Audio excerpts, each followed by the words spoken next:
नमस्कार दोस्तों, मैं प्रमोद कुमार और आज हम बात कर रहे हैं ब्रह्मा कुमारी के बारे में। देखिए, यदि आप ब्रह्मा कुमार हैं, कुमारी हैं, ब्रह्मा कुमारी में जाते हैं, ओम शांति सेंटर में जाते हैं, आपके लिए सूचना बहुत ही ज़्यादा इम्पोर्टेंट है, बहुत ज़्यादा इंफॉर्मेटिव न्यूज़ है आपके लिए। और यदि आप नहीं जाते हैं ब्रह्मा कुमारी ओम शांति में, तब भी आपके लिए ये जानना बहुत ज़्यादा ज़रूरी है ताकि आप इन चीज़ों से आगे भी बच सकें।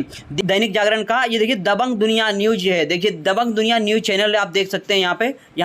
यहाँ पे तारीख भी देख लीजिए किस दिन का ये न्यूज़ है। ये यहाँ पर ग्वालियर 11 जून 2023 यानी कि लेटेस्ट न्यूज़ है। और इसे आगे देखिए कि इसमें क्या बताया हुआ है। देखिए, ब्रह्मा कुमारी संस्था की कन्या के समर्पण प्रक्रिया की जांच कराई जाए, ये पंचम सिंह बोल रहा है। पंचम सिंह कौन है? पंचम सिंह ये डाकू है जो इंदिरा गांधी के समय में ये डाकू बहुत बड़ा डाकू था। उस टाइम पे 1 करोड़ रुपए की घोषणा की गई थी इसके ऊपर। और इसी के वजह से ओम शांति या ब्रह्म कुमारी बोले आज बहुत ज़्यादा आगे जो बढ़ पाया है वो इसी डाकू की वजह से, क्योंकि इस डाकू को ही उन्होंने जो है परिवर्तन करके बहुत ज़्यादा इनसे जो है प्रचार प्रसार कराया और बहुत लोगों की भीड़ जुटाई है। देखिए आगे क्या बताया है डाकू पंचम सिंह ने, क्योंकि आज ये बहुत ही बुरी स्थिति में है और जो भी ओम शांति वाले हैं इनका कोई भी हेल्प नहीं कर रहा है। देखिए, ब्रह्मा कुमारी संस्था के अंतर्राष्ट्रीय स्टार प्रचारक रह चुके हैं। देखिए, डाकू सम्राट पंचम सिंह, ठीक है, ब्रह्मा कुमारी संस्था के कन्या समर्पण प्रक्रिया को समाज एवं धर्म की व्यवस्था के विपरीत बताते हुए कहा कि ब्रह्मा कुमारी संस्था के लोग भोली भाली कन्याओं को, शादीशुदा महिलाओं को अपना मनगढ़ंत ज्ञान सुनाकर फुसला कर आजीवन सहयोग करने, जीवन यापन की व्यवस्था करने का झूठा आश्वासन देकर जीवन समर्पण करवाकर ब्रह्मा कुमारी बना देते हैं। देखिए, यहाँ पर इनका आरोप है कि वो ब्रह्मा कुमारी बना देते हैं इनको, ठीक है, और फिर उनके जीवन का शोषण करते हैं। देखिए, इनके जीवन का शोषण करते हैं। इतना ही नहीं, संस्था के लोग अपना बचाव रखने के लिए एक अनुबंध पत्र पर हस्ताक्षर भी करवा लेते हैं, जिससे कि उसके खिलाफ अगर कोई भी जाएगा तो उसे संस्था से निकाल दिया जाएगा। देखिए, जो पत्र में वो लिखवाते हैं, साइन करवाते हैं, उसका उल्लंघन करने पर संस्था समर्पण के बाद ब्रह्मा कुमारी बनी कन्या महिलाओं को संस्था से निकाल दिया जाता है। देखिए, संस्था के मास्टरमाइंड लोग भोली भाई कन्याओं को, महिलाओं को शोषण करते हैं। देखिए, ब्रह्मा कुमारी बनी कन्याओं का जब शोषण विरोध करती है, देखिए जो भी ब्रह्मा कुमारी हैं वहाँ पे बहुत सारे ऐसे भी होते हैं जो कि उनका विरोध करती है, और जब उनका वो विरोध करती है, ठीक है, तो उसे संस्था से निकाल देने की और मर्यादा का उल्लंघन करने का आरोप लगाया जाता है और उसको धमकी दी जाती है। देखिए, यहाँ पे ये भी उन्होंने खुलासा किया कि उनको धमकी दी जाती है आरोप लगाने की, ठीक है, और मजबूर होकर जो भी पीड़िता होती है, जो ब्रह्मा कुमारी में गई हुई होती है, वो कुछ नहीं बोल पाती है। कुछ महिलाएं कन्याएं संस्था घर छोड़कर वापस चली जाती है, उनका जीवन बर्बाद हो जाता है, क्योंकि शादीशुदा जीवन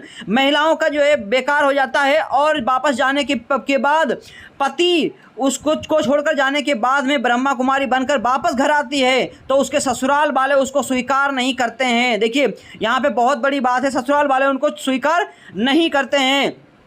ऐसे में संस्था छोड़ने वाली कन्याओं के ऊपर भी कई प्रश्न चिन्ह लग जाते हैं। पंचम सिंह चौहान ने कहा कि ब्रह्मा कुमारी संस्था के अब तक कन्या समर्पण रिकॉर्ड को खंगाला जाए तो हजारों महिलाओं, कन्याओं के परेशान होकर संस्था छोड़ने और उनके जीवन बर्बाद होने की लिस्ट निकाल कर सामने आ जाएगी। पीड़ित कन्याओं के खिलाफ, देखिए, पीड़ित कन्याओं के परिजन संस्था के खिलाफ कार्रवाई की मांग करते हैं तो संस्था वाले समर्पण के पूर्व लिखा अनुबंध दिखाकर अपना बचाव कर लेते हैं और उनके पास में पावर है, इसलिए वो कोर्ट कचहरी का चक्कर लगाना नहीं चाहते हैं। देखिए, यहाँ पे जो भी संस्था के खिलाफ बोलेगा उसके ऊपर मानहानि का केस मुकदमा लगवाने की धमकी देते हैं वो लोग, ठीक है। ज़्यादातर पीड़ित परिजन पावरफुल नहीं होते हैं, इस कारण से वो कोर्ट कचहरी के चक्कर नहीं पालना चाहते हैं और वो क्या है, पुलिस थाने के चक्कर नहीं काटने के चक्कर में वो लोग क्या है, बदनामी के डर से शांत रह जाते हैं और इसका खुलासा नहीं करते हैं। ये यहाँ पे डाकू पंचम सिंह ने बताया, जो है आत्मसमर्पण किया था और ब्रह्मा कुमारी संस्था को बहुत आगे तक ले जाने में इनका बहुत बड़ा योगदान है। बहुत ज़्यादा भीड़ जो है इन्होंने ही जुटाई थी और आज जो है इनकी स्थिति ऐसी हो चुकी है कि कोई इनका हेल्प नहीं कर रहा है और इनसे बहुत ज़्यादा रुपया पैसा, यानी कि करोड़ों की इनकी संपत्ति जो है ओम शांति वालों ने ले लिया था और आज इनकी वो संपत्ति ये वापस नहीं दे रहे हैं, ना ही इनकी कोई हेल्प कर रहा है। देखिए, इन्होंने आगे क्या बताया है कि 3 साल से कोई भी इनके पास में आया नहीं है, ठीक है, 3 साल से कोई भी इनके पास में आया नहीं है और इनका सारा ज़मीन हड़प लेने के बाद में आज इनके बच्चे जो है वो मजदूरी करके जीवन यापन कर रहे हैं। देखिए इतनी स्थिति खराब हो चुकी है। तो मेरा आप सभी से रिक्वेस्ट यही है कि भाई साहब, जो भी ओम शांति वाले हैं, जो भी जिनके पास में पावर है, जो भी इस वीडियो को देख रहे हैं, सुन रहे हैं, समझ रहे हैं, अगर आपके पास में पावर है तो देखिए ये न्यूज़ है, दबंग रिपोर्टर भिंड का है। भिंड गाँव में ये रहते होंगे शायद, भिंड जिले में, डिस्ट्रिक्ट में, जहाँ पर भी आप जाकर इनकी हेल्प कीजिए। वहाँ के संस्था वाले जो भी हैं उनसे बात कीजिए, इनकी हेल्प की जाए, क्योंकि इन्होंने करोड़ों रुपए आपको दिए थे। तो अभी आप इनकी हेल्प नहीं कर रहे हो ऐसे समय में। हालांकि ओम शांति वालों ने, ब्रह्मा कुमारी वालों ने वृद्ध लोगों के लिए सेंटर भी बनाया हुआ है, लेकिन इनकी क्या तकलीफ है इनको जाकर देखना चाहिए और इसका सॉल्यूशन जल्द से जल्द करना चाहिए। नहीं तो एक छोटी छोटी बुराइयां पूरी संस्था को ख़त्म कर सकती है और ख़त्म कर देती है। इसलिए जो भी पावरफुल व्यक्ति हैं, जो भी जानकार हैं, जो भी जानते हैं और जिनके पास में शक्ति है, मैनेजमेंट के पास तक ये वीडियो को पहुंचाएं, ज़्यादा से ज़्यादा लोगों तक शेयर करें ताकि ये मैनेजमेंट तक पहुंचे। मैनेजमेंट में जो भी हैं, जो भी डायरेक्टर्स हैं, जो भी इसको संभाल रहे हैं, वो इसको गहराई से लेते हुए इसका फॉलो करें, इसका पालन करें।